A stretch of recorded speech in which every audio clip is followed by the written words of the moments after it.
To order at about 5:02. I'm so far down in the agenda here.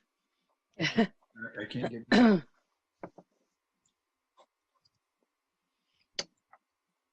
Takes me 3 pieces of equipment. Just crazy. Well, anyhow, I guess working from memory. You want me to read it? Yeah, there we go. Okay. It's discussion and possible action on the November 16th, 2020 Public Works Committee meeting minutes. Move to approve. Second. And moved and approved to the meeting minutes from November 16th. Any questions, comments? All in favor? Aye. Aye. Okay. Next is comments and suggestions from citizens present. Just saying, checking. We don't seem to have any guests. Nope, don't see any either. Moving on. Okay. We're at 4A, general business. Discussion and possible action on the retaining wall policy. Okay. So bringing back the retaining wall policy again. I mean, all of you are aware of it at this point. Since last month's meeting, we ran it by Kathy McKintrick to get her thoughts on the policy as it was. She gave some good feedback, mostly in the form of just kind of little things here and there. She also was trying to wrap her head around what fronting and parallel kind of mean. So I ended up making a whole graphic in there to give some examples of what a wall would be parallel to a right-of-way line. And then the other thing that she suggested, a bigger thing she suggested changing was the retaining walls along private property lines, kind of taking a little bit of our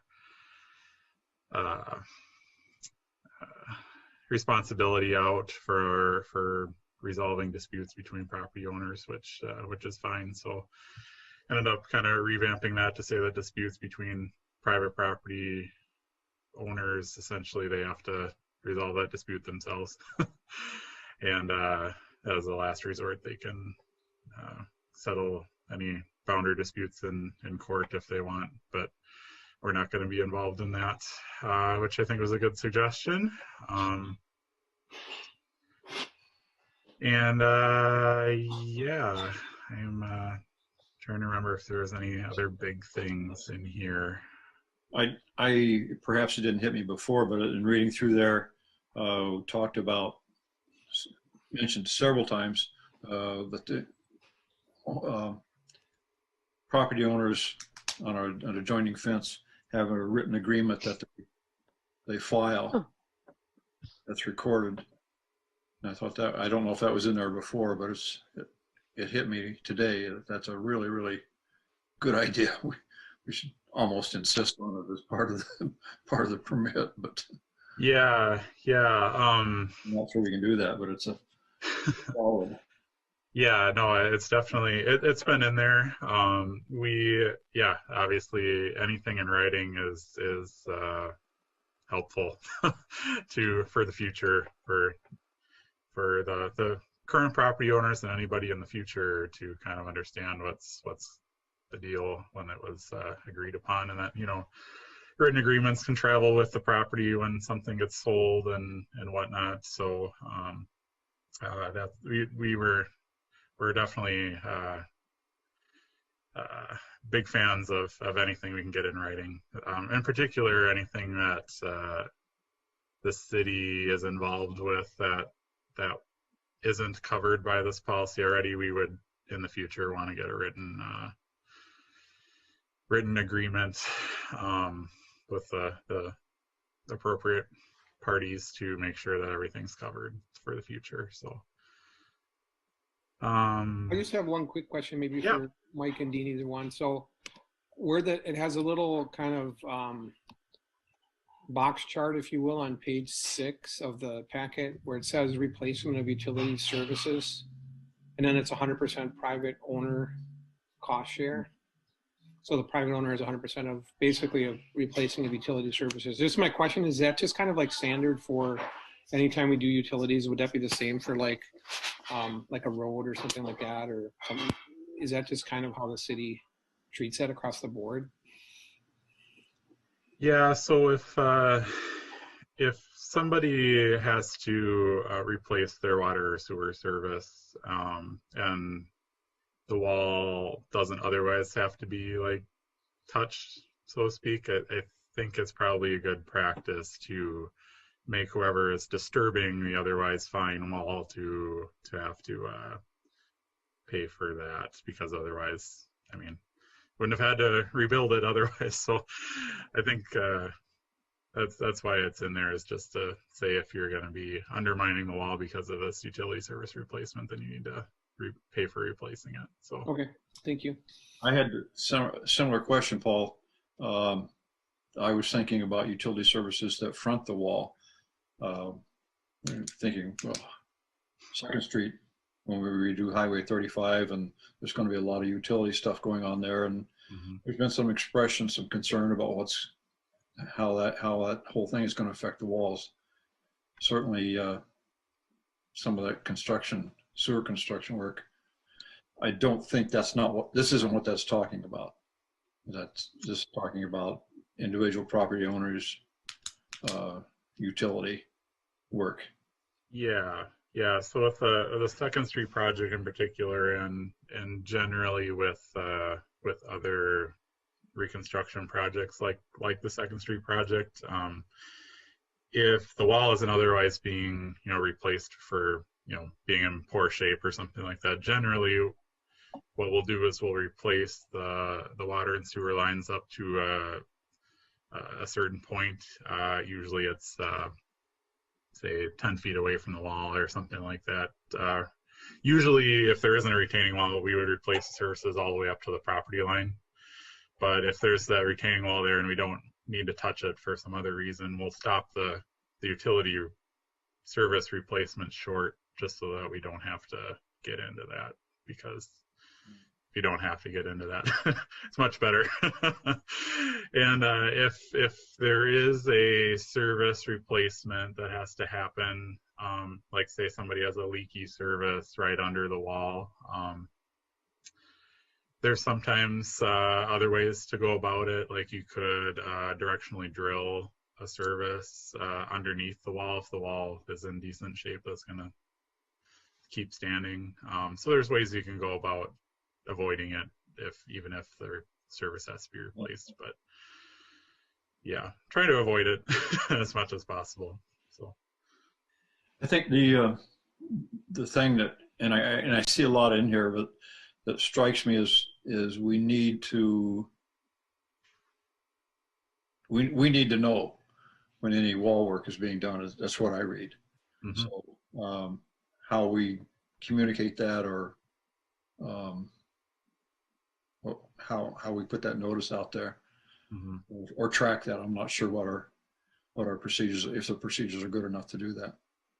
But that's maybe in the future, but I think that's an important piece of it.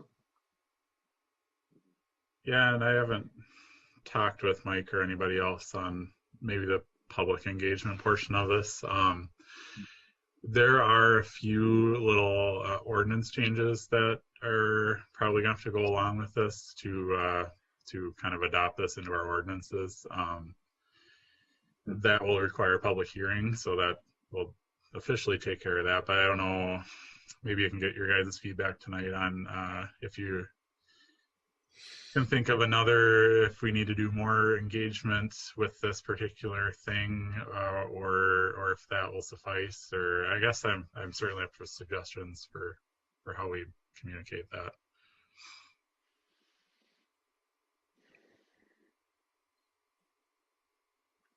And we can discuss that at council too. Yeah, I was thinking like just something on the website, maybe announcing there's been a new policy or whatnot. I appreciate the work you put in it. I mean, I think in general the the retaining wall policy makes sense to me. Okay. So I would move at this point to approve. I'll second that. It's been moved and seconded to approve the wall policy as presented here tonight. All in favor? Aye. Aye. Sarah, you there? Somebody. That was a, I think that was a yay. Sorry, yes, I'm here again. I had to step away. There was someone calling me. Okay. Yeah, we're good. Barry, Okay. did you have any more questions, or you're good with it? No, I was able to continue to listen while I had to deal with this other thing. But yep, nope, I'm good to go. Awesome. Nice work, guys. Yeah, very good. Yep. Quite an improvement from not having any policy at all. Just be All another. right, so yes, item B, I'll fill in here. Discussion and possible action on infrastructure and pavement management plan. It's if I can share my screen here, I'll just go through the little presentation I had put together here. And so just giving some updates kind of as we've been going along with this, and kind of moving forward to, I want to get some discussion on moving forward with this. So we'll talk about a review of previous information, and then discuss alternatives for funding, internal and external, for projects coming out of this plan. Future timeline for public engagement and city council presentation, and then discussing recommended funding levels and funding alternatives. So that's kind of what we are going to talk about tonight. So just kind of rewinding a little bit, some previously presented information. In 2019, our average base rating in town was 5.25, a little better for major streets, a little worse for minor streets. And it kind of shapes like a bell curve around that 5. Generally, you want to have kind of that bell curve more around the 7 or so than the 5, just kind of to make sure everything is being kept up and at a point where you don't have to spend major money to do so. So, crunching the numbers, current amount that's due or overdue maintenance and reconstruction is almost $150 million. That includes water and sanitary sewer reconstruction costs. But just to reiterate, we're in quite a hole with where we're at with things right now. Dean, sorry, can I ask you? Can you remind me just how that? I remember we talked about this, but can you remind me how that number was calculated? Yeah. So that number, what goes into it is just looking at kind of where each street is with its condition. So say a 5 is more being like a mill and overlay versus a 1 needs a reconstruction and a 8 needs a seal coat, that kind of thing. And then combined with the fact, just looking at the information for the utilities underground, and we don't want to, be spending lots of money maintaining a street on top that has utilities underground that need to be rebuilt. And so kind of adding all that together is where we get that number from. So. And so I have the right frame of mind while I'm watching this. Is this exact presentation going to be given to City Council then eventually? I'm not sure yet. I'm thinking it probably won't be exactly like this, because we're kind of far along on talking about it within this committee. So I guess I'll probably, when we go to City Council, be giving a little bit more of the background that we've already kind of discussed, I think, to get to this point. That was my intention anyway. Is that a good idea, you think? Yeah, walk through it and Yeah. what do we have to polish here? I Right. think on this number, Mhm. we're going to get a question on how much of that's water and sewer, and how much of it is roads. Sure. I don't have that number in front of me, but it's certainly something I can. Right. So I think Jim's Both, suggestion is to be sure to break that out, you know, Okay. have it available. And then one of my suggestions for the previous slide would be to put that goal, you know, that the goal for any city's PACER rating is, you know, and then list that out. If it's 7.4 or 7.5 or 7 or whatever it is, Right. just so that people have a better understanding that we need to shift that bell curve. Right. Can you superimpose another bell curve on this, you know, the second slide? Here's where we want to be, Yeah. Sure. something like that. Sorry, I'm looking for something to write with just to make sure I don't lose this. So. 1 second, let me see if I can find something. Yeah, it's a balancing act because you want to provide as much detail as you can, but you don't want to get them lost in the weeds, right? Right. So Well, knowing that we're 5.75 for major and 5 for minor doesn't do us any good if we don't know what the goal is. Sure. Yeah. Hey, Mike, would you mind taking these notes down for Yeah. this stuff? Okay. Sorry, I can't seem to find a pen close enough by. All right. Anything before we leave this area? Anything else to? Yeah, because it's where are we and where do we want to be? Mm-hmm. Sure. We might get some. I don't know if we get some pushback on. Are we good enough? You know. So, but here's a goal, and perhaps some, you know, the rationale for that. Right. I don't know how much time we're going to get into, how much we're going to get into that. Just be prepared to talk about it. Show up. Here's where we are. Here's where we want to be, and then be able to talk about where we want to be, what the rationale for that is. Sure. Sure. I mean, when you get to some of the later graphs, I think it becomes obvious. But Mm-hmm. Yeah.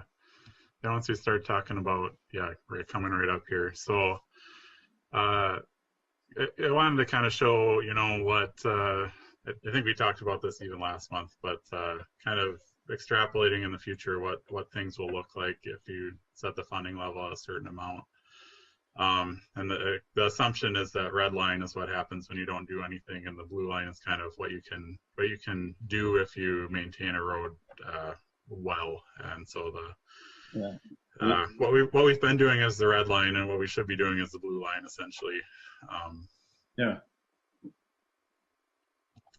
So comparing various funding levels. So if we just spent $2 million a year, inflation adjusted, so I'm assuming that it would go up or down depending on inflation, but we spent $2 million a year, we could maintain most of the major streets decently around that, you know, kind of getting to that 6 level, but the minor streets would suffer, and you'd have an average rating of minor streets down at 2, which is not good. I didn't include all the pictures that I snapped last time in this presentation, but you guys probably remember what the 1s and 2s look like. There'd be a lot of that going on, and then I would include those kind of pictures for a frame of reference in the council presentation, just so everybody knows what a 2 is versus what a 6 is, or something like that. So, guys, do you think a handout with those pictures would be useful? Yes. Okay. Also, Yes. did we ever see a map that shows which are our major streets and which are our minor streets? I did not put a map together for that, but that certainly would be something we could show. I think it would be very helpful. Okay. For people to understand how relatively few major streets we're talking about, right? Mm-hmm. Right. In the whole scheme of things. Right. That all those minor streets make up our whole city, and we cannot continue on with this, you know, this way of in the major streets classification, does that include collectors? You know, I didn't base it off of necessarily the technical functional classification. I kind of just went through like what I deemed as a major street. So you're talking about the Carmichael Road, the Cooley Road, the Crestview Drive, Hagen, Hanley, Vine kind of streets. So 11th, Wisconsin, that kind of thing. So, but yeah, it would be helpful to have a map. That's a good suggestion. So, but you're talking about the major streets are probably 10% maybe of the entire system. So you're talking about 90% of the streets are going to look pretty bad. And I think that's really important for people to understand once they do, once we take this to the next step. I think it's really important that, they see that. Yeah. Yeah. Sure. And then, I just kind of I did some quick math, and you're only talking about like 60 years to clean out the existing backlog. That's the $150 million, and that doesn't even include what the future brings, so to speak. That's just where we're at right now. So that definitely doesn't work out very well. So talking about $4 million now, the major streets are kind of up at that 7, which is decent. The minor streets are better, kind of hovering around 3 or maybe a little bit more by the time 2030 rolls around, but still not great. Takes about 30 years to clean out the existing backlog, not including the future needs. $6 million, you're starting to look, the graph looks a little better. It would take about 20 years to clean out the existing backlog, and then future would be about 50 or so years out. Kind of be playing catch up, but you could eventually catch up probably with $6 million, but it would take a long time to do so. But even though the overall ratings look decent with this, we also have to look at kind of this graph to show that, we're not at that bell curve anymore. We're at the kind of the two ends of the spectrum kind of thing, where the lowest tier streets are all going to be kind of falling apart, and the through streets and arterials would be kept in good shape. So even $6 million is not really enough, in my mind, to keep keep our system the way that we want it. So then, kind of get into the. Sorry, Jim. Yeah. The thing about this particular graph, and I'm pointing at the graph in case you can't see me. The percentage of the total street mileage showing over 20% of our streets are at a 1 level. And we're approaching 30% are 3 or less, which is really poor. Mm-hmm. So it's kind of that hit hard, that big bar on the left there. Yeah. So this would be, again, kind of the story we want to paint. Like, you gotta look both at the aggregate rating and also kind of more detail as to what things would really look like. It's not as rosy as this would show. It's actually kind of looks somewhat like this. So yeah. Wow. So then talking about kind of where we're proposing to be would be about kind of $8 to $9 million a year, inflation adjusted, and then you get to the point where your major streets and your minor streets are gonna eventually be in that kind of sweet spot, 7 to 8 average. So some of them will be worse, some of them will be better, but it'll kind of be more resembling the bell curve that we want to see around that 7 to 8 frame. And I also put this in there, and we'll talk a little bit more about this too, but if you, instead of doing like a level plan like this would be, each year would be about the same. If you phased it in, going $2 million the first year, $4 million a second, $6 million a third, etc., you would see that eventually we'll get to that same convergence around 7 to 8, but it'll just take a little more time, and but we would get there eventually. So just wanted to show that too. So funding alternatives, I just want to talk about some of the alternatives that are available out there, and I think we've talked about some of these already, but just want to go through. To pause, sorry. Yep. This similarly to where you had the $6 million plan, and then you had the bell curves showing the PACER ratings. Is there one available that would equate with the 8 to 9 million? I didn't make one, but I can certainly do that. I hate to put you to more work, but if it's just crunching some data and making a graph, it shouldn't be too hard. But yep. I think that it increases the impact of the presentation greatly to know, so that people know hey, you know, still at that, even though we're looking at minor streets, you know, getting up there, we're still going to have probably some, you know, that are still down in the 3 range, and people can expect that we're going to have some bad roads. Right, right. Yeah, that one bar, you know, for the It $8 tells to it $9 million is probably going to go down to say like 10% by 2030. exactly, but people need to know just because we're investing more doesn't mean we're going to have all 7s and 8s. That we're still Right. going to have some very bad roads. I want expectations to be very clear. Yep. Yeah, great point. Thank you. Anything else before we leave this section? No, those charts are very impactful. Yes, I agree. Yeah. Thank you. All right. So going into the funding alternatives, so I kind of broke these out into regular and special, and I wanted to focus more on the regular things because we don't want to be, at least this is me editorializing, but I think a lot of you agree that we don't want to be relying on once in a while kind of funding for our projects. We need to be keeping up with our responsibilities. So a few different options for kind of getting to that point. And these can be bundled together, you know, I'll talk about that as well through here, but kind of big options would be property taxes and bonding, which is kind of mostly what we've been doing right now. Special assessments, which we've also been doing now to some extent. A wheel tax, which I'll explain in a minute, and then the transportation utility, which we've been kind of discussing already. But so I'll give some pros and cons for each of them. So property taxes and bonding, I think everybody kind of understands property taxes. Easily understood and calculated because you have a mill rate and you have, you know, your budgets and everything like what we do right now. It's stable.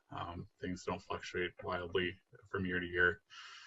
Cons, it's about levy limits essentially, and you know, property taxes are hard to sell, I guess, for lack of a better term, and also affect residential properties more than other funding sources that I'm going to talk about as well. So special assessments, pros, you know, as we'll talk about, the transportation utility hits the high traffic generators a lot more. And also people, well, yeah, so essentially this would be a little bit of relief to the high traffic generators. No startup effort, just kind of as a project by project basis, takes some effort to do those preliminary resolutions and find the financial stuff on the back end as well. But it's a stable funding source. We know, you know, that special assessments, we can collect them, people pay them. It's pretty stable. There's a lot of cons, at least in my mind, and I think Mike would agree that there's a reason why people don't like special assessments. There's significant costs to residential properties, you know, and they're one-time kind of things too. So all of a sudden you're not paying anything, then bam, you're hit with assessment of whatever. So if you're talking about, if you're funding things 100% by special assessments, you could be talking about assessments for single-family properties for reconstruction projects would be over 20 grand, which is not something that most people can afford, even with spreading it out over 5-10 years or something like that.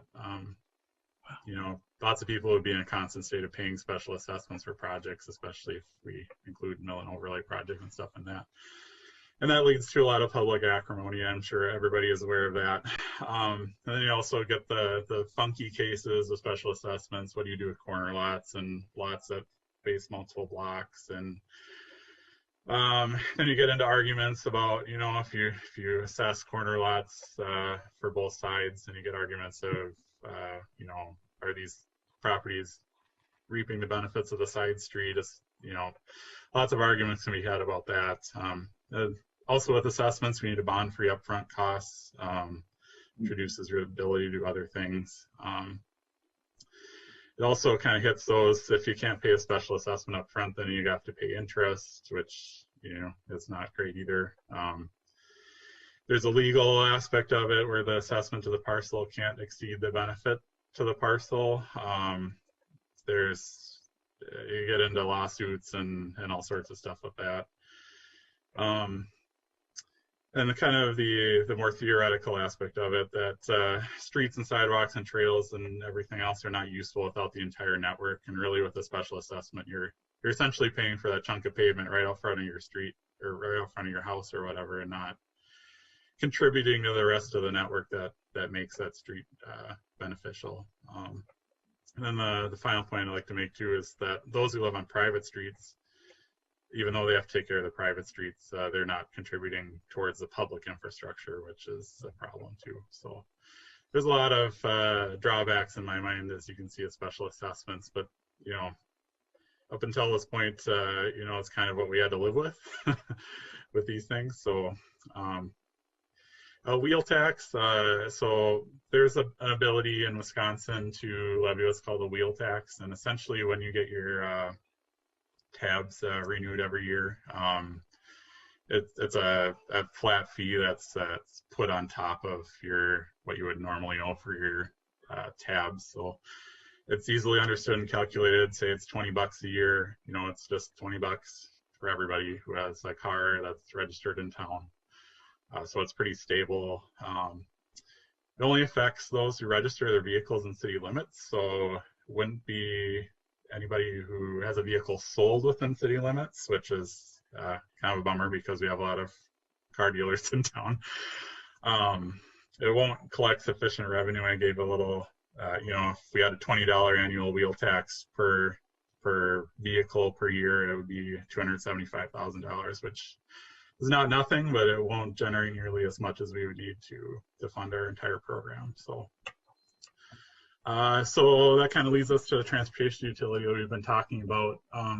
So a stable funding source, lower administration costs and process after if we would get it up and running. So we wouldn't have to go about the process of resolutions and all that kind of stuff, and then also administering the special assessments afterwards. If we had transportation utility, it benefits residential the most of all these. So just kind of thinking about, you know, what would be the rate per year to fund the entire program, the $8 to $9 million. So single family residential would be about $325 a year or $27 a month, which is not nothing, but it's not, you know, talking about $20,000 of special assessments or, you know, more than that even. Sorry, can you say that again? That's based on how, is this based on the how many funding? The 325 a year is based on the. So that 325 a year is based on the trip generation rates of various properties. So single family residential is about 5 round trips per day versus you compare that to say like Quick Trip or Target or something, pays a lot more because they have a lot more traffic that they're generating. So it's based on the entire amount of trips that are generated in the city essentially, and then you have your budget and you have your how many trips, and then you kind of do the math to say that each trip you need to charge, you know, whatever 8 cents or something like that per trip, and that's what it ends up. Sorry, what I'm trying to ask is how much does that, on those estimates, what's the total that's generated in a year from that? For single family residential, like overall? Yeah. Or, I don't have that in front of me, but yeah. From residential properties, I want to say it was about somewhere between $1.5 and $2 million out of the 8 or 9 that we would need. So the rest of it would be from industrial or commercial or, you know, that kind of properties. But what I'm trying to get at is this calculated based on, like, did you take the 8 or 9 and then say break it down for residential and like businesses and stuff? So what I'm trying to get is what's the assumption for the starting point here? Yeah, so basing this transportation utility off of trip generation. So I'm trying to essentially equate, you know. Like I get that as trip generation. I'm just trying to ask. What plan is it based off of? Yeah, what number is Oh, okay. So that 325 is based off that the $8 to $9 million a year. That, and I'll kind of get down to that too a little later too. But essentially, that $8 to $9 million a year, not the phased-in plan. So I'm making some assumptions there as if we were doing the level plan at that $8 million a year. Okay, that's what I was trying to figure out. Thank you. Okay, sorry, I wasn't quite jiving with you for a second. So just to compare over 30 years, our residents would pay. This is over 30 years, so it's a long time.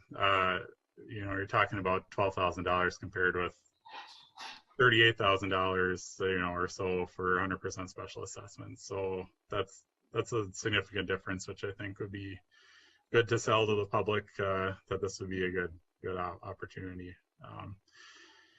It also captures more of the impact of the non-resident traffic on city streets in the form of that the highest trip generators tend to also be places that people outside the city come to. So say Target, Walmart, Menards, those kind of places that somebody from outside the city limits might come to get their loaf of bread or their gallon of milk or something like that.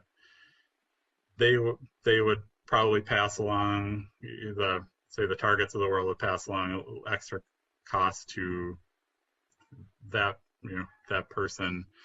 It wouldn't our residents wouldn't have to pay 100% of the cost for our system. It kind of gets a little bit more of that non-resident traffic into the mix to pay for the amount that they're using our streets. So, good question, Dean, on that. Is it right that churches would be included in this as well with the trips? Yes. So churches are included. I do have an example of kind of how this looks for a church later on, but yes, we did get some information from the League of Wisconsin Municipalities that said that in order to keep the transportation utility from looking like a tax, you have to charge it for all properties, essentially, even tax exempt ones. So that would include schools as well. And even like St. Croix County, the government building would be included. So and churches, Paul, as well. So I think though, at least churches, as much as it's, I attend a church, I can't imagine my church having to pay, that kind of stuff as well. But we can make the case too that a church having to pay special assessments is a big problem for them as well. So I think that could be really challenging for churches. I also don't know what the school district too, because they're going to generate quite a few trips too. So like where you say we can sort of pass on to customers, that's not going to be true in churches and schools. So I think that's going to be difficult for those guys. Right. I'd like to also comment that, we're against that argument. You can expect some pushback in, we need to be a town that's easy to do business in. And that, I think there'll be people that will, fight hard against anything that generates another fee or, another fee for a large business such as Target or Fleet Farm to do business here, that they're not going to find Hudson as an attractive city to locate their store in. So just we need to tread that very carefully. That's a big political button.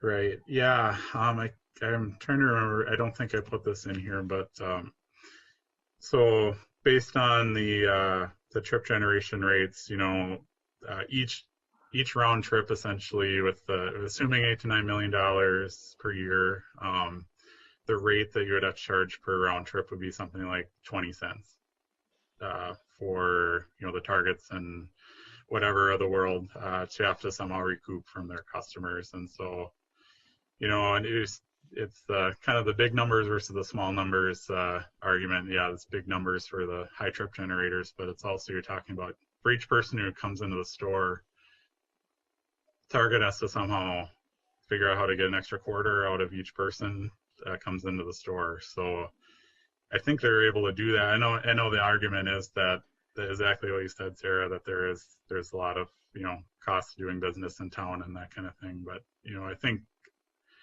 I think there's ways that we can make that argument that it's not insurmountable, I guess. So I don't have it in this presentation, so that would be definitely something when we get to council that we'll have to hit home as well. Yeah, probably a comparison to special assessment costs versus the looking at it on an annual basis. Right. It's probably the most effective way. Sure. I think the piece about the that we're somehow getting some impact or recovering our costs for outside traffic. That's a stretch. Captures more of the impact of non-residents. That's almost philosophical, but yeah. So we don't. I don't know how we. It's hard to dollarize that. Sure. But it does. It's indirect. And it is. Yeah. The non-resident really never sees that cost. So, which I'd love to see, but I don't know how to do that. So. Great. All right. So kind of moving from regular to special funding. Special funding may include grants, federal estate infrastructure stimulus, nearby development projects.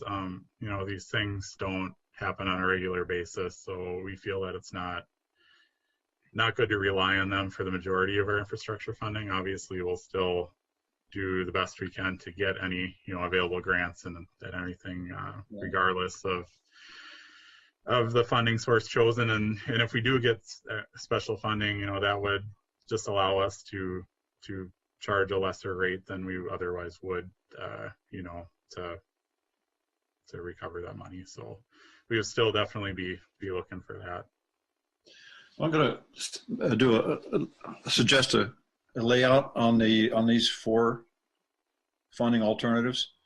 Okay. One, we have the same title across there, funding alternative, and then under that A is whatever it was. Property taxes. Property tax. Yeah. So, but have the same title, and then under that title A, B, C, so we can kind of track that they're,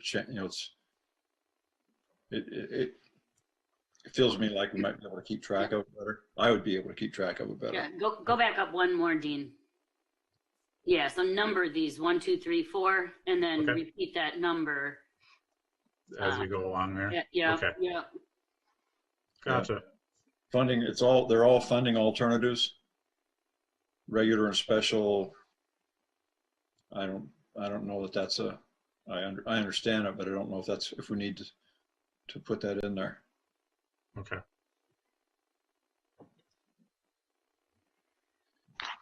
Okay. Before we leave that, any more questions about that? I really like this one on the special. These are not stable funding sources, so we suggest not relying on them. And we've been doing a lot of that over the last couple of years, hoping we could get some special funding for projects, and as a result, our projects are going nowhere. Yeah, and give Mike a lot of credit for putting together a lot of applications for various funding sources. I know he's done at least 6 or so since I've been here. Have we gotten any of them, Mike? It's kind of not say anything about how good Mike is about writing these applications, but it's just that Grant writing, yeah, exactly. That is such a competitive area. It's incredible. Yeah. So Every community is in the same boat. I mean, we can get urban forestry grants left and right, but when it comes to infrastructure, it's like you said, it's a challenge. he's one sec here. My kiddos is coming up. Hey, Bubba, you can't be up here right now. Daddy's in a meeting. So with the property taxes and bonding, our mill rate has gone down, so this may be a question for someone else, but does anyone here know, are we able to maybe, increase our revenues based on a decrease of our mill rate recently? That's beyond my pay grade. I don't know. Paul, or Yeah. That'd be probably a question for Aaron, or I can certainly bring that up though. And kind of coming into the next section too, I did assume for one, option to throw out there is that we did, increase the mill rate to get some portion of the amount, from property taxes. Like, that's a possibility for sure. I'm not sure, where we're at with the limits and whatnot, but I was kind of assuming that to fund the whole program, we wouldn't be able to do that with property taxes without a referendum, and Yeah. I think that's a fair assumption. Even though I'm not a lawyer or a property tax expert, but.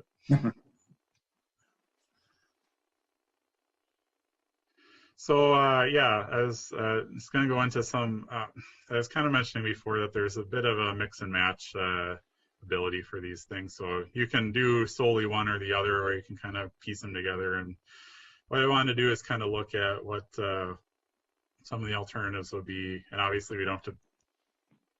The one we end up picking might not even be on this list, and we piece together something else. But I want to run through some alternatives. So as I'm talking about this, just know that the network costs I'm referring to are, street network, sidewalk, curb, storm and sewer, anything that kind of functions as a societal benefit kind of thing. And single property benefits would be things like driveway aprons, sewer services, retaining walls, things that are benefiting really specific properties. So yeah, and there's a lot of things I'm going to throw up on the screen here. Just kind of know that the options are endless, I guess you could say. But I tried to kind of think about a few of them anyway. So one option would be, transportation utility essentially for 100% of network costs. You could do a transportation utility with what's called a base access fee. So every parcel would get charged a flat amount to essentially just our system is accessing your parcel. You're allowed, you can get emergency vehicles to your parcel. You can get development to your parcel. That's a base fee, and then remaining based on trip generation. You can, and then like kind of what we were starting to talk about, throw the option in there. Say we bond for $1 million more than what we're doing right now, and then transportation utility for the rest, or you can look at doing special assessments for 100% of all or for all projects. You can calculate that a couple different ways. So just want to bring that up. Or you can start doing, say it's 25% special assessment, 75% utility. You can do some bonding with utility plus assessments, that kind of thing. So, so I know that those are out there. Or you can do 50-50, special assessments, transportation utility. So there's other alternatives out there. Like I said, you can calculate the utility in a different way. There's a lot of different ways you can calculate it, but I feel that trip generation is probably the most equitable way to do so. You can change the base access fee to whatever amount you want. You can tweak the bonding levels like we talked about. Maybe it's not $1 million, maybe it's $2 million, maybe it's $500,000, whatever it is. You could add in a wheel tax to lower the burden on, or it'd be essentially shifting the burden a little bit more to the residential properties in town. You can change the special assessment rate to a different percentage than what I talked about. There's all sorts of different things we can think about. So I want to give some examples of each option's impact on certain properties. So just kind of plucked some of these out of town just so everybody kind of is aware of what these things would look like. So a mid-block single-family residential in the older part of town. This example is on 8th Street. So, looking at all these alternatives, you can see a lot of red and not much else because everything is kind of squished toward the bottom. That kind of shows you that the transportation utility hits the single family residential so much less than having to do special assessments. So the red is assuming 100% special assessments. The black is 50/50. The gray is 25/75 special assessments and utility. So that kind of gives you an idea of what things look like for a residential property. And it's for a corner lot, it looks even better doing the transportation utility because you don't have to deal with the corner lot problem. So here's a church alternative. This one is First Presbyterian Church on Vine Street. So you can see that, you know, if you get a reconstruction special assessment for 100%, it's ridiculous amounts. You know, even if you tone it down to 25%, you're still talking about a lot of money. You know, this is way out in 2050, so this is inflation adjusted, but even if you reconstructed it next year, you're still talking about a significant burden to a church based on, or compared to a transportation utility. I can make these graphs for essentially any parcel in town, just with, and I think once we get to the public engagement portion of this exercise, we will probably want a lot of these just to show people what different cases look like, and making the case that, at least in my mind, that utilities is a good option for most parcels. Moving to industrial, you kind of start getting, you know, a little bit more on the utility charges, a little bit more. You can kind of see those bars creeping up on the bottom, but then the assessment, once you have an assessment, it's still a significant chunk of money to that industrial property. And the utility still makes sense for light industrial uses. Talking about like a hotel, you know, hotels generate more trips, but the utility is still a better option for a hotel, at least, you know, in this case. An example, office building, I took this one off of Cooley Road. You know, office buildings don't generate a lot of trips, so a transportation utility is going to make a lot of sense for that kind of a purpose as well, compared to special assessments. You start talking about the more high trip generation uses. So this example is Fleet Farm.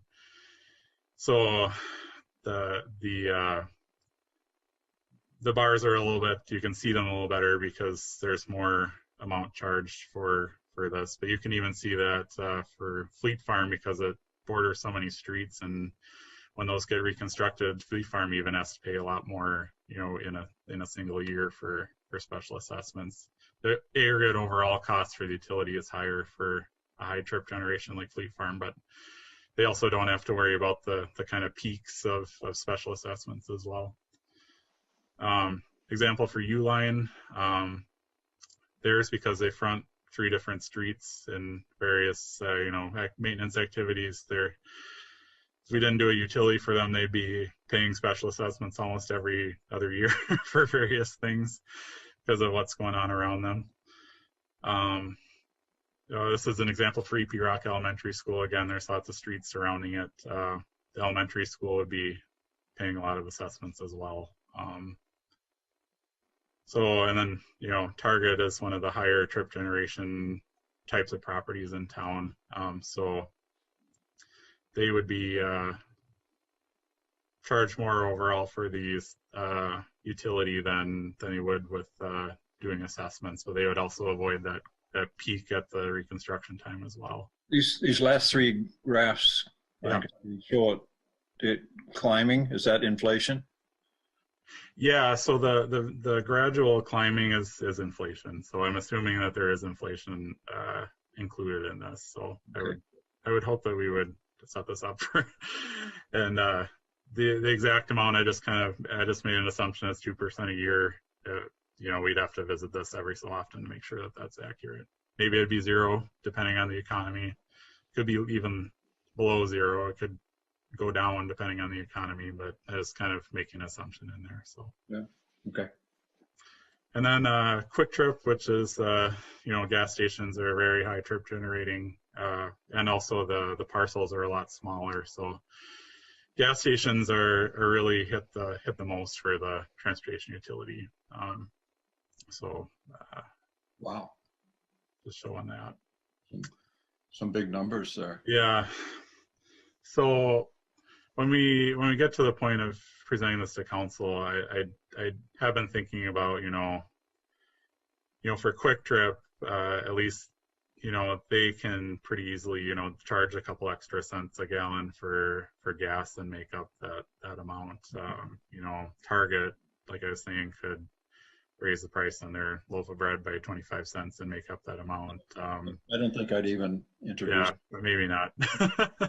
I was just trying to kind of brainstorm, ways that these properties could make up that without being so insurmountable. So maybe if you guys have some thoughts as to how to make that point clear as we move forward, that would be certainly appreciated. I think what this shows is that's the most equitable way to improve our streets to the level we need to. There's two things. One, we need to. The first part of it shows we need to improve, or if we don't, here's where we're headed. If we don't start spending more money, and this then shows here's a more equitable way and less impactful. You don't get these peaks. I mean, first thing I looked at it said I want the one that has no peaks to it, no surprises. Mm-hmm. All right. So talking about future timeline for city council and public engagement. I had a couple comments. Oh, sorry. Sorry, moving too fast here. Go ahead, Jim. I guess two things. One is calculation of trip generation. Mm-hmm. How's that? I think you're going to get a question on how that is done. And is that always going to be a point of contention by the various, especially the high generators? Mm-hmm. Yeah. So yeah, it probably will be. Just being honest, the rates that I am using for this trip generation is based off of studies of hundreds of these different types of properties all over the country, kind of thing. So the Institute of Transportation Engineers is the organization that publishes these average trip generation rates, and although it's not perfect, but it's probably the best starting point, I shouldn't say starting point, the best data that we probably have for kind of the comparison between different properties. I don't really want, if we do, end up going down this road, I wouldn't want to start getting into too many special exceptions for various things, because kind of the generation rates, the biggest thing that they do is give you a comparison between, the different types of properties, and they're based on average rates. So, and I don't want to be, counting cars out of Quick Trip, and then there are 500 different places in town because people are challenging their rates or something like that. I think we kind of have to stick to one way of calculating them, and maybe for very special cases we would allow some studies to be done, but I would caution against opening that door too much. Yeah, this is the one that's really going to point out the impact of trip generation. Mm-hmm. Yeah, okay, then so we need to, how that's done is you didn't explain that, and I think you need to establish a basis that there's a lot of data behind this. It isn't you going out and counting cars. It's this is the basis for it. Is this national information? Then the other thing I was thinking, going back to those the funding alternatives, is that, and guys, tell me if I'm all wet or not, but I would build from what we do to what we want to do, and taxes, then to, I can't remember special assessments. I guess we should all know these, right?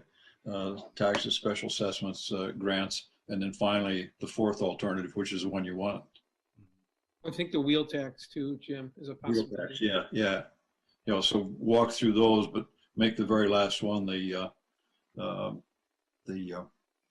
transportation utility. And I wonder if we're going to have to explain that. Like the presentation that we went to, that we saw, Dean, kind of tell what is, at some point, we need to make that that this is a valid approach for Wisconsin. Sure. So explain kind of where do we sell the, even think about this. It is highly valid right now. right. So And other communities are doing it. right. As well. How do we, who do we get to say that?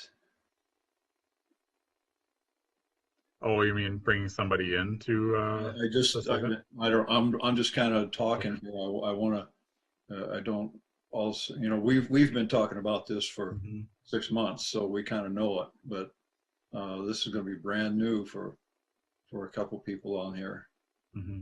And want to make sure that we that we prove, we show that it is a valid methodology and it's being used more and more. That's just my thought. It's the up and coming way of looking at this.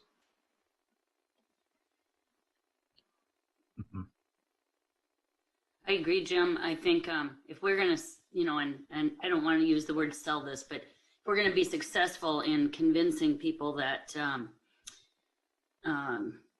that our problem is real, so I don't want to say, I think the harsh realities of our current situation need to be underlined with maybe a little bit more history of what we've spent maybe annually for the past, I don't know how far you can go back, but if we have availability for even 20 years, this wasn't created overnight. This problem has been created over, some very, very conservative city councils who didn't want to spend any money on anything. And now we're, owning that burden, and we have two choices. We can still, we can kick it down the road again and let some other council worry about it, or we can be proactive and try to figure something out. And then really defining that transportation utility piece, as Jim said, making sure that in the presentation that everyone's really clear about what that is. Because I think, Jim's totally right. We've been kind of chewing on this for quite a while, and so we three have a understanding, but any one of these options is going to be very, very difficult. And I don't want to be the council that throws it at the future.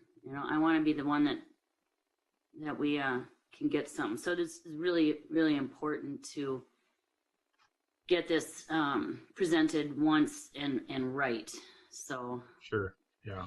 Also to that, back when Jim was suggesting that we numerate the 4 options or the 4 approaches, and he had said to give them letters, and I said 1, 2, 3, 4. But now that I'm seeing that your options are numbered, he's right. You need to have those be maybe Roman numerals, because you have ABC here too. So I just don't want to cause any confusions. These are all, all your options here are a mix of the various, so I don't want them to think, I just don't want to have any confusion at all over numbers and letters. That's good, Sarah. I kind of forgot. It was hierarchy I always used to use, was Roman numerals, letters, and then numbers. Yeah. That was kind of the descending order. Yep. Sure. That makes a lot of sense. Minor details, but I think they have a big impact. Yeah. No, thank you. I have a couple comments, and they're like bigger picture things. Okay. And I also want to say that it's just a lot of information to digest. So I don't know, if tonight I'm in a position to make a real good decision on it. Part of me wants to really digest this a little bit more before making overall recommendations to council. So I just feel like it's a lot, and it's great. I love the background work you're doing. I think it's super helpful, but I'm just not sure tonight, as I'm kind of thinking through a lot. I just would welcome maybe a little more time to think through that. Okay, here's my initial thoughts. One is start with kind of the low hanging fruit, if you will. And my thought is like the wheel tax, even though it only generates 275,000, I think you said for, it's only $20 a year. And it's just kind of this objective thing that I think people can understand. I think we should definitely, you know, move toward making a recommendation on that, just because I think that's, Mike, correct me if I'm wrong, I think that's close to what our annual maintenance budget's been, right? 230,000 or something like that, or 250,000 or something. Yep. So we do approximately 250 for maintenance, and then 400,000 for a reconstruct or a mill and overlay, a bigger project. So the total of it is, you know, approximately 650 to 700 every year. Okay. So that would be a nice chunk, is what I'm just saying. I think it's easy for people to understand. We just need, Paul, as you said that, a point hit me. We just need to make sure, since it's called a tax, that it doesn't affect our mill rate, doesn't go in as part of our mill rate. Yeah, I don't know if that does or not, Jim. I'm not sure. That's a separate. That's what we have to. It's a legit question. Yeah. Clarify. The other thing is, I think I'm understanding and I'm agreeing with you that we've been underfunding this road pavement management. We haven't had a real comprehensive plan. I'm agreeing with you that we are underfunding. I don't know if people are going to look at that 114 million and necessarily agree with that, but I think I'm understanding the point. Here's what I'm trying to get at. I don't know if the assumption that you're using of the 8 to 9 million every year is realistic. I just feel like that is a really hard sell for people.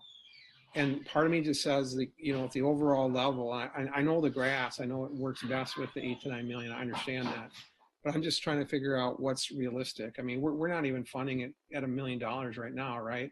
And that's even if we add the wheel tax. So I don't know how we're going to go from that to $8 to $9 million a year. That's a substantial change to the entire city budget. So I guess what I'm trying to say is, you know, could any of these, and I hate to give you more homework, but could any of this be reworked with a smaller number like that? I don't know if it'd be that $4 to $6 million range or something like that, or some options. What would those graphs look like? What would those peaks look like? Because I think it would cut some of this, you know, I'm just guessing, not knowing all the math myself, it would cut some of those in half, so to speak. I know, I'm guessing you would feel like, well, that's underfunding it. I'm probably saying yes, but I'm also saying at a certain point, just knowing the city, I think it's just, we have to be more realistic about the overall numbers. Even if we make good arguments, I just think that 8 to 9 million is that's a super high number in my mind. And I know going door to door in my district, there'd be people that would be like, there's no way they want to do that, you know? So that's another thing. So I don't know the overall funding level. And I guess what I'm saying, I think we have to think about this a little bit more. Go ahead, Jim. Yeah, had two thoughts. One is we kind of skipped over didn't really talk about the phased in plan. Mm-hmm. So that's which is we don't jump immediately to $9 million. We start at 2 million, you know, and we're going to have to build the funds up anyway. We won't have the funds to do this. Yeah. So, that might be one approach to help address that. The other thing is that we're going to then have to come back. You know, part of it is that this is the situation, and then show how the funding would come in from this transportation utility funding, how it's an entirely different, it spreads the burden over a lot more people, a lot more sources of income.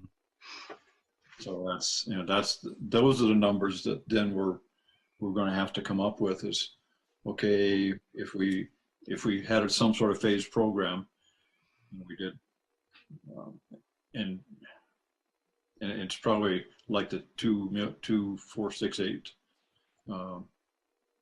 How we're going to collect 2,468, and we don't immediately jump to the top level. We take it in increments and get it up there over 5 or 6 years. and something like that. I don't know. You know, we have to. That's the piece we're going to have to show that, and I think that's what Paul's raising is. If we come in with leave it at the thought, man, we're immediately going to start spending that kind of money. We better if at least we would offer that it would come in on a phased basis, that we increase the utility fee on a phased basis. And then let the council say, no, we want to really go after this. Let's do it. You know.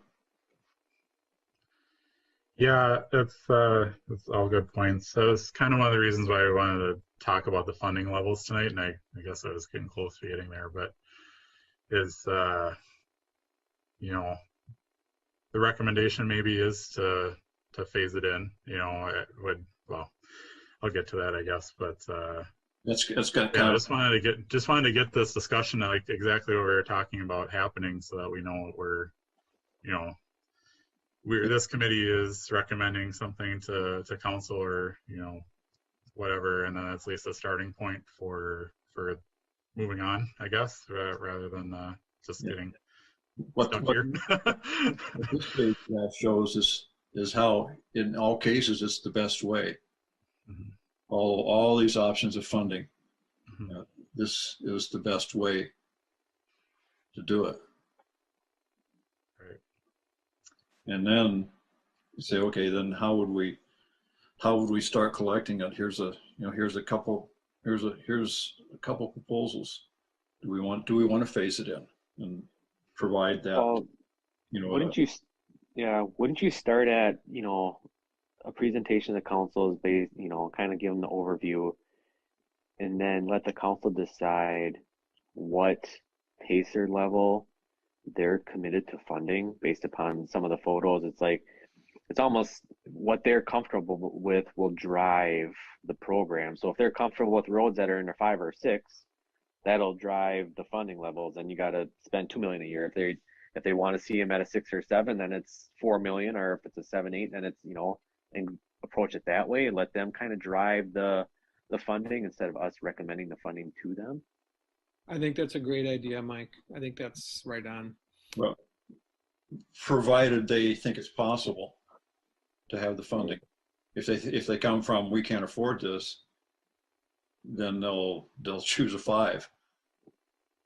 Yeah. So that'd be my concern.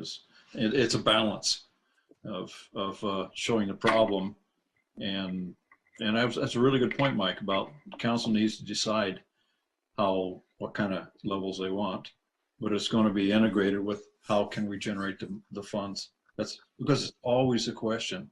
Anytime any big expenditure comes up, the first question is, how are you going to pay for this? Where's the money going to come from? And if you had a good story, then yeah, it goes. If you don't, good luck. Next time.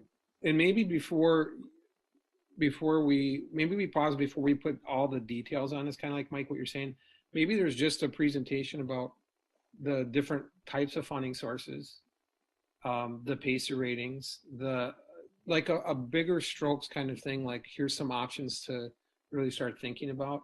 Like, I think that might be a good starting point just with council, because they haven't had all these conversations, but I don't know. I think, yeah, I don't know. I'm trying to say, Dean, stepping back maybe from getting too much into the details and just saying, here's some options, here's some things you can mix and match, here's what the wheel tax is, et cetera.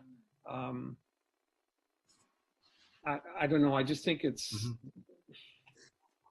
a lot to process, I think. And it's a big step, but I just think introducing it and not really, maybe even at the first time, not calling for any action at all from the council, just saying, or getting some feedback from the full council on here's options, which direction do you guys think would be good? We can come up with more details and, keep talking or something. I don't know. What do you guys think? Is that helpful? I agree. I think this is, we've had the benefit now of talking about learning about it, had some extensive presentations by Dean. So we've been very educated. I think that we're now so far down the road that I think it's time to introduce to council without presenting maybe the solutions yet, just presenting the bare facts of the problem. And and setting the, setting the stage for people to start thinking about, where do we want our, I think it's a great idea. Where do we want, as a council, where do we want our roads to be? What's our target pacer number? I mean, personally, speaking just on behalf of myself, I'm like, we got to start paying, let's do this, and make that commitment. But I'm one person, and finding the funding is going to be super challenging. So we want it to get passed. And so we're going to have to really think through that strategy. And I think just getting the other council members to start thinking about, the reality and the urgency of our problem is probably a very good first step. So, as kind of the next section of the presentation here is, I guess, where we go from here, and we kind of been talking about that. But I had in here coming to City Council in January to introduce the plan, the findings, I guess, of where we're at, and funding levels and options. So maybe the first one is just introduce the plan and kind of what it leads us to, and then, yeah, like you guys were saying, the funding alternative, regular funding alternatives, and just kind of like, okay, that's meeting one. Meeting two, and again, get feedback obviously and whatnot. And then meeting two would be kind of more here's some more details. Here's what start showing graphs and that kind of thing. But at least to kind of get like you were saying, introduce, how did we get here? What are we looking for? Yeah, are we shooting for 7? That's kind of what staff would recommend would be, shoot for the 7 as an average rating. How we get there, focus on the arterial streets, and then let the other ones catch up, kind of thing. Like, yeah, kind of build that consensus, and then the second meeting, the details would kind of flow from that introduction and bigger picture meeting. Because I think I'm kind of synthesizing what you guys were saying. Does that sound reasonable? I think so. The other option is would be to have a workshop on this, where we actually spend enough time to talk about it, and maybe it's a 2-hour or 4-hour session. Some introduction stuff, but then we have a workshop where we actually go in and dig out all the issues and hear all the concerns. I had a conversation with Aaron because I wanted to talk to him about how do we move ahead? How is this going to be effective? Because I sort of see him, he can kind of help us blend things together. But at some point, we probably need a conversation with the mayor before we bring a big program to the council on this.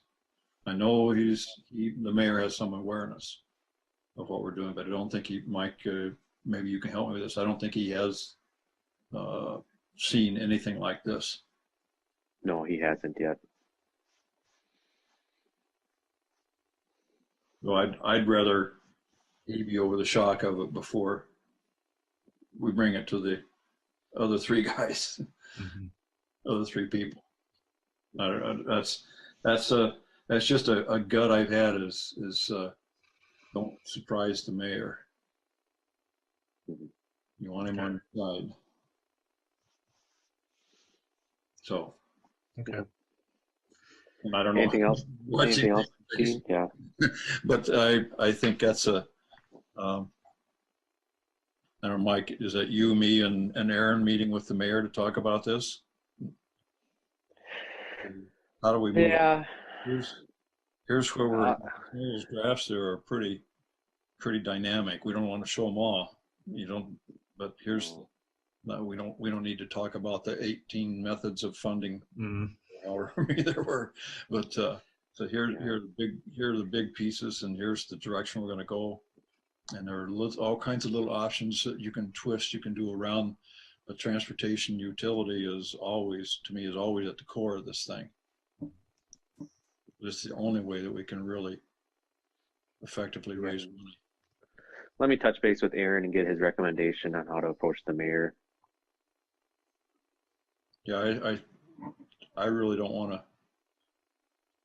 have something like this coming from the council without him having some awareness and thinking about it as well. He may raise some objections that we're going to have to address. Yeah. Because he has a pretty good, I'm sure he has a pretty good read on all of us. Knows where we come from and the questions we're going to ask. All right. All right. Dean, you got anything else? Should I power through the rest of this? Yep. Okay, Yeah. so after we present to city council, and we anticipate that we have to do a lot of public presentation for anything that we would select here. We would look to have probably multiple neighborhood meetings for probably a couple tailored to residential, and then a couple tailored to the higher traffic uses to kind of have that.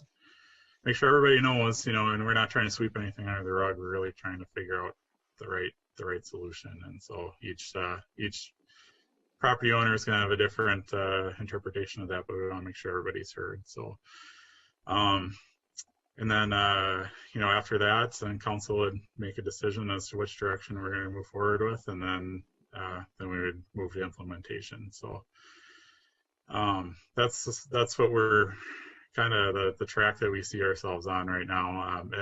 Any apart from what we just talked about with the mayor, any thoughts or concerns about this real quick before we wrap up? I mean, just part of me, I appreciate you laying it out. Part of me just says if there's a way we could delay it a little bit, because I feel like we're going to be dealing with some COVID stuff in January. Okay. That could be pretty intense. I feel like part of me says if we can delay this almost to just a few months to kind of fight our way through COVID, if that makes sense. It just feels like it's going to be a big priority for us. And okay.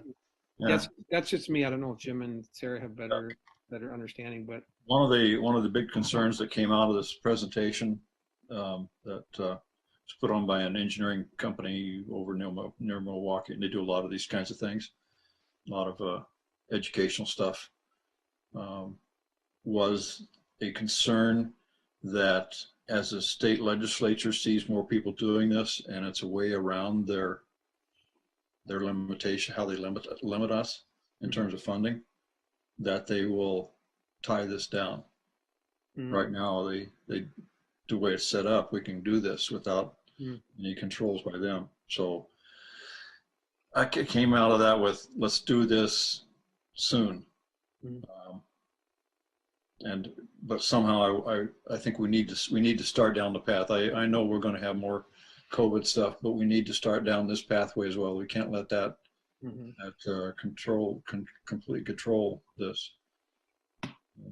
The timeline is something Aaron and we talked about this and said, no, okay, we sort of agreed that this is possible. So that's my fault. And I passed that back to Dean and Mike. Says, hey, Aaron, I kind of thought maybe, so, but we need to probably get this timeline with the mayor and Aaron and the mayor, and see how If we have to push back that initial presentation back to that first meeting in February. I mean, it doesn't throw the timeline off that much. Yeah. It's gonna be fluid. It's gonna be fluid. Yep, exactly. Based upon the call, because I'm sure the council is gonna have a bunch to say about this, especially if we dig deeper into the weeds. It's not gonna be a slam dunk by any means, but I mean, there's gonna be a lot of conversation, and rightfully so. It's a big it's a big investment for any community. It's a huge change in the way we operate. Positive. So I just want a quick wrap up here. So we're looking at tonight talk about some recommended funding levels. Maybe we are, maybe we aren't at this point yet, but just kind of wanted to discuss the alternatives with that. So staff recommended alternatives would be that kind of 8 to 9 million full level 30-year plan, inflation adjusted. The other alternative that we've been talking about is a phased in plan. So the alternative that we came up with was, we call it the 2, 4, 6, 8, 10 plan. So it would ramp up, you know, from less to more, and then once you get to a level point, then you just adjust by inflation as needed. We didn't really talk too much about this at this point yet, but did want to just bring it up that there's, for our more major streets, concrete pavement might be a more cost-effective alternative. It has higher construction costs, but it's much less maintenance costs. Just wanted to throw out there that there's a alternative for that. It ends up, you know, kind of making our investment at the beginning a little bit more, but over the long run, it would pay off. So get a few funding plan alternatives. So again, there's the 2, 4, 6, 8, 10 phase-in plan for either way, and then there's the level plan, which is the what's called full on there. Inflation adjusted, so we're making sure we're keeping up with inflation too. So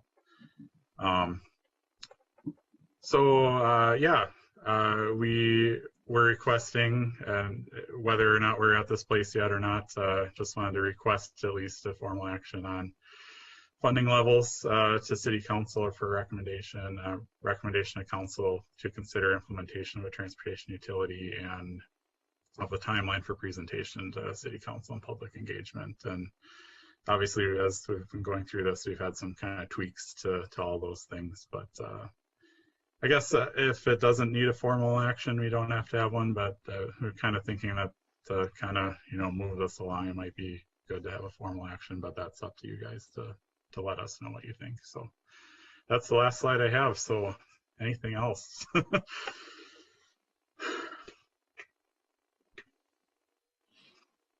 Well, Jim, are you thinking, could the recommendation just be that we're going to bring this to the full council in January or February? Is that what you're thinking, just to Yeah. get them on board? I think the communication piece is the biggest thing, maybe without having this is the level for everything kind of, I don't know. Does that make sense?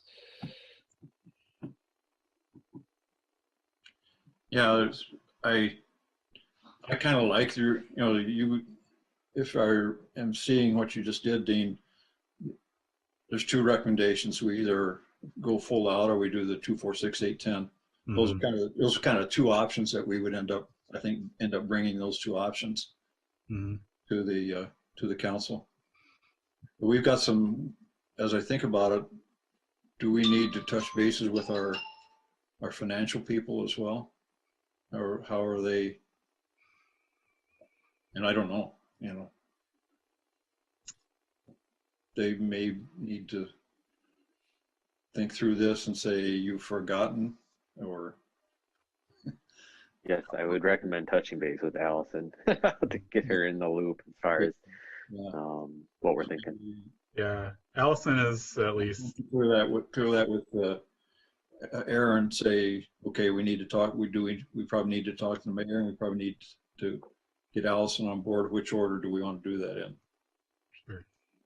Allison is at least a high level familiar with what we're considering, so she knows about the transportation utility. I haven't really gone into a lot of detail with her, but she's at least aware that we've been discussing it and talking about it. So yeah, but haven't gotten into that conversation as if what would be involved from her department to make this a reality. So I'm thinking more of what are the holes in our logic. Yeah, where is this going to run awry of any regulations, or you know, I think we're okay, but and then her perception of how this is going to fly, I think more in the community than, because there's a couple of those graphs there that are kind of scary about who's going to pay what.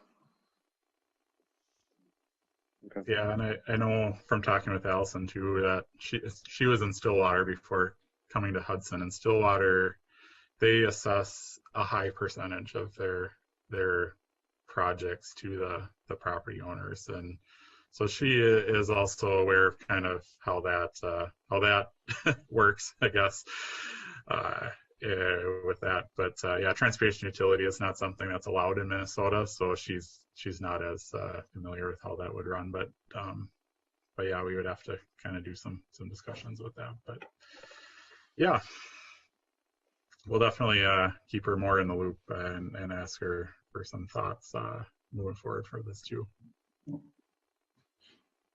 Okay. And Mike, if you and Aaron think it's appropriate, I wouldn't mind being involved in the discussions with the mayor, so I can take some of the heat on this. I've been helping to push this. So. Okay. Yep, will do. You guys don't need to be the target on this.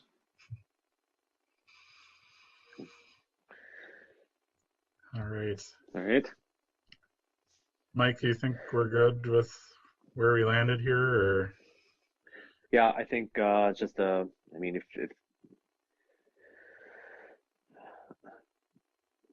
does the committee feel comfortable making a formal motion, direct staff to prepare a presentation on an introduction to the pavement management plan to be presented at an upcoming council meeting? And I mean, is that, at least it gives you know, some authority over us to direct us to bring this, at least the intro to the council? Yes, for sure. Yeah, I think it has to move forward. I think the biggest is that communication piece we've been talking about. So I think it's time to move forward with that for sure. Yeah. Okay. So I would move that. I don't know if Deb has it written down or.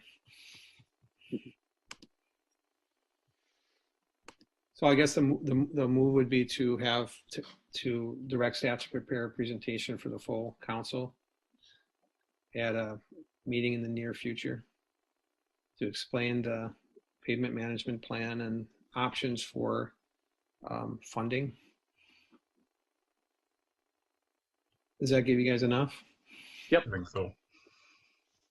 I'll second that then. It's been moved and seconded. Any further discussion?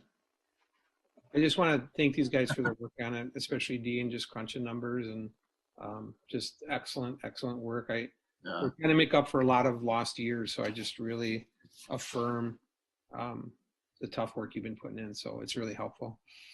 Thank you, Paul. And Yeah, council. Dean all the credit. Dean takes all the credit on this one. He's put a lot of time and effort into it. So. Yeah, this is really great work, and I'm very excited to be part of the solution. We really need to. I hope we can get this to fly because our situation is glim. So I appreciate all your work on this. I just want to say too, thank you so much for all your comments on everything, because it's really helpful to have constructive criticism for all these things to make it better. So I appreciate that. All right. Oh, sorry. All in favor of the motion? Aye. Aye. Sorry, jumped the gun on that one, Jim. So item C under general business is discussion and possible action to authorize the city engineer to prepare the plans and specifications for the 2021 street maintenance program.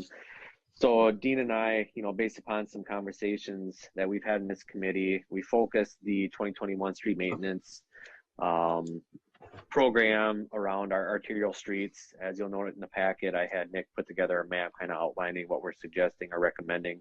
And a lot of the work kind of is compounded on the work that we did last year on Hagen Street. So first thing, you know, crack filling, we want crack fill for Vine Street just because it was recently done in 2016, and that's the portion that we're going to crack fill. We want to crack fill Carmichael Road. If you've driven down Carmichael, they're starting to see a lot of cracks on Carmichael, and that's obviously our main thoroughfare, and we want to keep that one in its best shape possible for the longest period of time. And then the seal coat portion of the project would be on Crestview Drive from Carmichael heading west to Hagen Street. So if you remember, we did Hagen Street last year in front of the post office.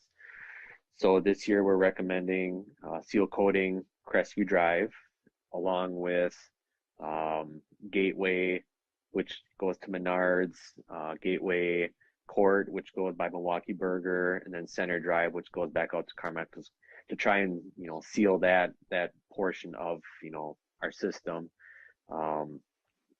So then the following year we would do Hanley and Cooley, and we basically have a lot of our major arterials sealed up in pretty good order for the foreseeable future. So that's what we're recommending. The funding for this program would be bonded for. In the CIP, we have $350,000 designated for the maintenance program, along with $30,000 carried over from savings this year, which would give us roughly $380,000, which we should be able to do a majority of the work that we're recommending. So just looking for formal action to have Dean prepare the plans and specs.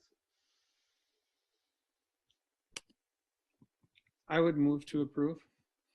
Yes, I will second. It's been moved and seconded to approve the plan. Is there any discussion on this? I just think it's I think it's great we're visiting those 5s and 6s, and like you said with the 8-2, that might look to the average person like that's high, but my understanding is you want to get on this early, right? And you want to make sure that those don't deteriorate too much. So you're actually better off in the long run by servicing them kind of at those levels, right? So Right. It helps with our long-term investment that we've made. So I think it's well thought out. Any other thoughts, comments? All in favor of authorizing the city engineer to prepare the plans and specifications for the 2021 street maintenance project? All in favor, say aye. Aye. Aye. All right, thank you. And then the last item that we have on the agenda tonight, item D, is discussion and possible action to remove alleyway improvements from the assessment policy. So as you remember, we had discussed alleyway improvements, and I went out and did kind of PACER ratings on all of our alleyways in the city. And I know that the previous directors to me have tried to put together programs, and one of the hurdles that is always they've been faced with are the assessments to alleys. And seeing that it's a low cost maintenance program, I'm recommending that we remove the alleyway assessments from the policy in order to enact a program, because what's happening is, what I put in the packet is, in the years past, when we've brought this forward into the public, people have argued that, we don't use the alley. It serves us no purpose. We just paid assessments on the front of our, street, so on and so forth. So they're kind of getting hit double. I did call River Falls and City of Menominee and spoke to their public works directors, and neither one of those communities assesses alleyways, which was interesting to me. So we're unique compared to some of our neighboring communities in that we do charge the assessments. The current policy was in your packet. It's 50% to the city, and then it's 25% on each side of the alley. So on a typical, alley reconstruction at $10,000, each property is paying about $500 in assessments, typically. So that kind of gives you a ballpark figure. So I guess that's, I'm bringing that forward tonight, recommending that we strike that from the assessment policy so that we can enact a maintenance program on our alleyways. I know in the CIP, I have $40,000 appropriated this 2021, 2022, and I would extrapolate that out for the next, 12 years to get all of our alleyways back into, higher PACER ratings. Mike, is it that what holds it up is the owners don't want to pay the assessment? I mean, is it a thing where they have to sign off on it prior to a improvement job? Yep. So we do have a waiver that they can sign. Otherwise, we have to hold the public hearings and send out all the notices, so on and so forth, like we do on a big alley construction. We just get, like I said, we just get a lot of pushback whenever we try to institute a program or try to repair an alley. we'll get a call, you know, my alley needs repair. So then we'll kind of go through it. Well, then the others, they don't want to repair, and it just comes convoluted and nothing ever happens. So basically, it's a small, what I think you're saying is it costs the city, it's not a huge amount of money on our part, but to do it, it takes a huge amount of staff time to kind of work through these things. So that's why you're willing to kind of let it go. Yes, yeah. I think we spend more time and staff putting together the notices, holding the public hearings, so on and so forth, than what it's really worth, to be honest. Okay, that makes sense. I would move to approve. Yeah, and I'll second that as part of additional ideas for conversation.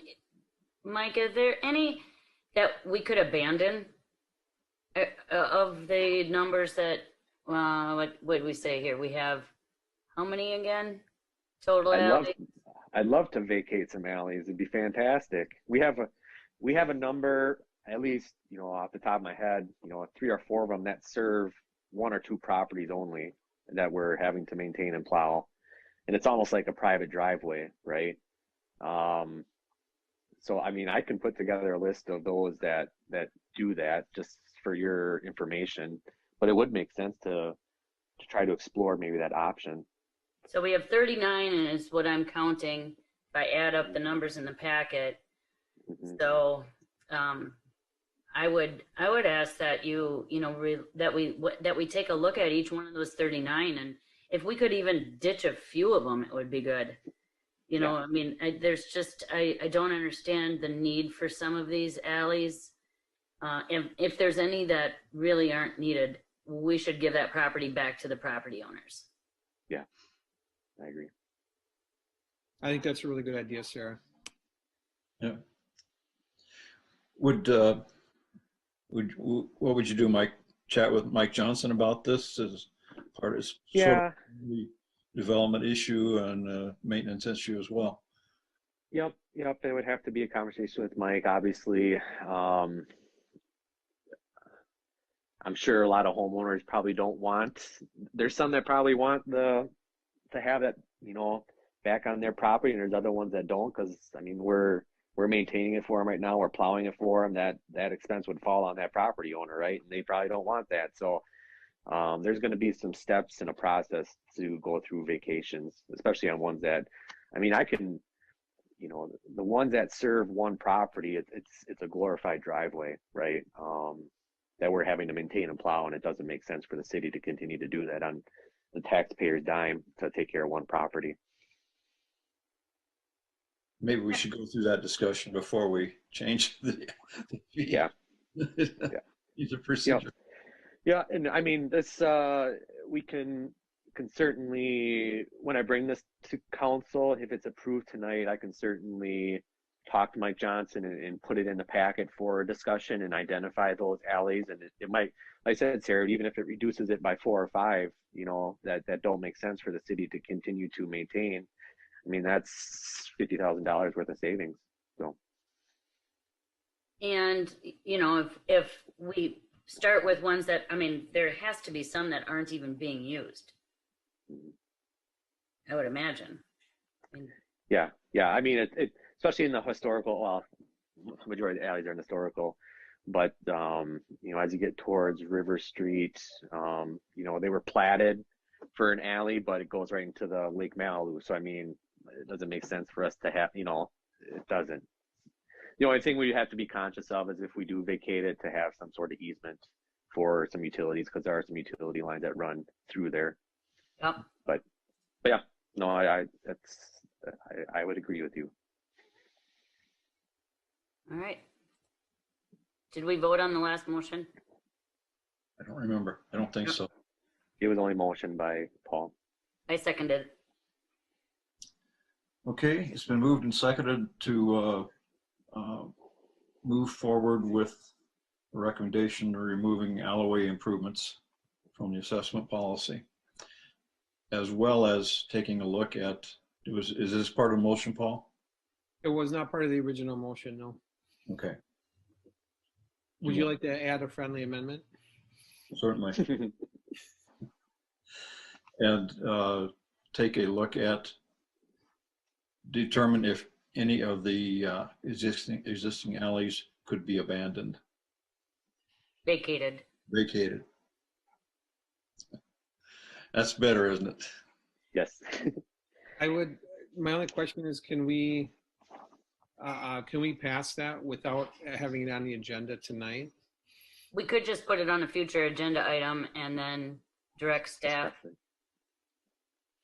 to prepare for that meeting by preparing a list of alleys that might be vacatable, if that's a word.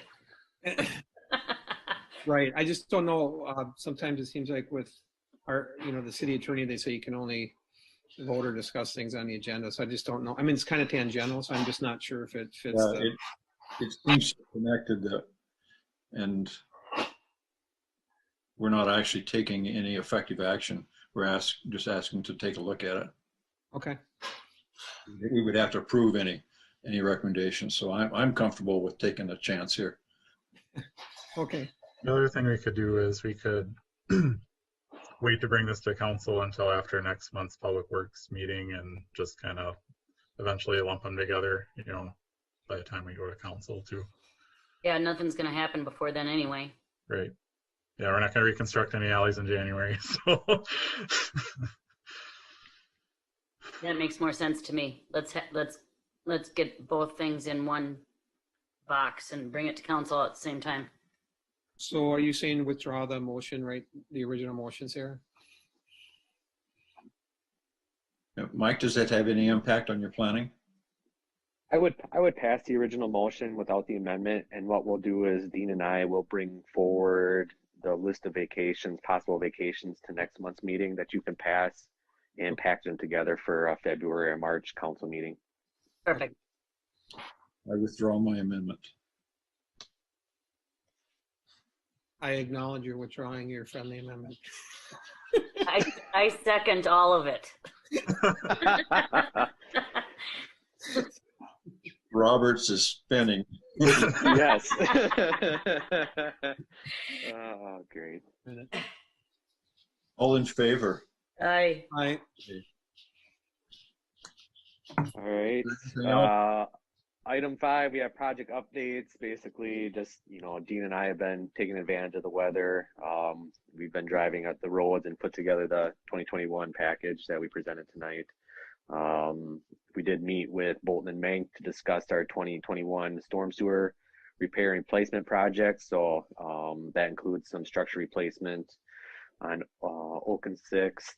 We're looking at intersection on St. Croix and 4th, some pond maintenance. We're going to be probably bringing them in to do a full-scale pond assessment for the city, which will give us kind of sediment depths and start to put together a dredging program, which is much needed. So we've been taking advantage of the nice weather. So other than that, really nothing to update.